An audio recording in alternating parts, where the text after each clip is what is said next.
கோவில்பட்டிக்கு பிரதமர் நரேந்திர மோடி வந்தா மக்கள் அவருக்கு கடலை மிட்டாய் கொடுக்காம அல்வா கொடுக்கணும்னு திமுக எம்பி தமிழச்சி தங்கபாண்டியன் பேசியிருக்காங்க. அதிமுக பாஜக கூட்டணி எலி தவளை நட்பு மாதிரினும் கலாச்சிருக்காங்க. அதிமுக எலியா இல்ல தவளையா அப்படிங்கிறது சீக்கிரம் தெரிஞ்சிரும் வேற சொல்லியிருக்காங்க. வர்றாங்க பிஜேபி தேர்தல் அப்படின்னா வந்து திருக்குறள் சொல்வார் நம்முடைய ஒன்றிய மாண்புமிகு பிரதமர் அவர்கள். தேர்தல் அடிக்கடி வருவாங்க. கோயில்பட்டி கூட வந்தால் ஆச்சரியப்படுறதுக்கு இல்லை. வந்தால் இந்த தடவை நீங்கள் கடலை மிட்டாய் கொடுக்கக்கூடாது, அல்வா தான் வாங்கி கொடுக்கணும்.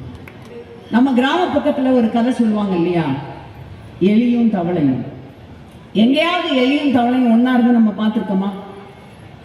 ஆனால் எலியும் தவளையும் ஒரு தடவை தீர்மானம் போடுறாங்க, நம்ம ரெண்டு பேரும் ஒன்றா இருந்து இந்த உலகத்தில் இந்த ஊர் மக்களை உங்களுக்கு நல்லது செய்வோம்னு ஏமாற்றுவோம், ரெண்டு பேரும் நண்பர்களாக இருப்போம் என்று முடிவு பண்ணுறாங்க.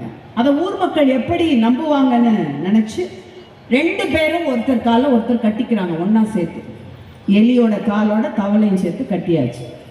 இப்படி கட்டிக்கிட்டே ஊர் ஃபுல்லாக சுற்றி வந்தால் ஊர் மக்கள் நம்பிடுவாங்க, அவங்கள ஏமாற்றவான்னு வர்றாங்க ரெண்டு பேரும். வழியில் ஒரு குட்டை இருக்கின்றது. குட்டையை பார்த்தவுடன், நான் சொல்லுவது கூட்டணி கட்சிகள் குறித்து சொல்லுகின்றேன், கவனமாக கேட்கணும். குட்டையை பார்த்த உடனே தவளை அந்த குட்டையில் குதிச்சிருக்கு. பழக்க தோஷம் இல்லையா, அது குதிச்சு நீந்திக்கிட்டு இருக்கு. எலிக்கு நீந்த தெரியுமா?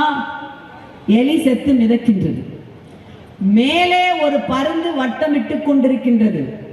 ஒளிஞ்சு ஒளிஞ்சு வரும் பருந்து, ஒன்றிய பாஜக பருந்து மேலே வட்டமிட்டு இருக்கு. கீழே பார்க்குது, எலி செத்து மிதக்குது. ஆஹா, நல்ல இறை கிடைச்சிருக்கு நமக்கு, ஒரு கட்சி தூக்கிடலாம் அப்படின்னு வந்து தூக்குறப்பயே பார்த்தா அதோட சேர்த்து கால் கட்டி இருக்கிறதுனால தவளையும் வருது. ஒண்ணுதான் நமக்கு இறை நினைச்சு இப்ப ரெண்டும் சேர்ந்து வருதுன்னு ரெண்டையும் சேர்த்துட்டு மேல பறக்குது. அதுதான் ஒளிஞ்சு ஒளிஞ்சு வரும் பருந்து. ஆனா பருந்தினுடைய பாட்சா இங்கே பழிக்காது. இது உதய சூரியன். எந்த உதய சூரியனையும் தாண்டி பருந்தோ கழுந்தோ பறந்ததாக வரலாம்.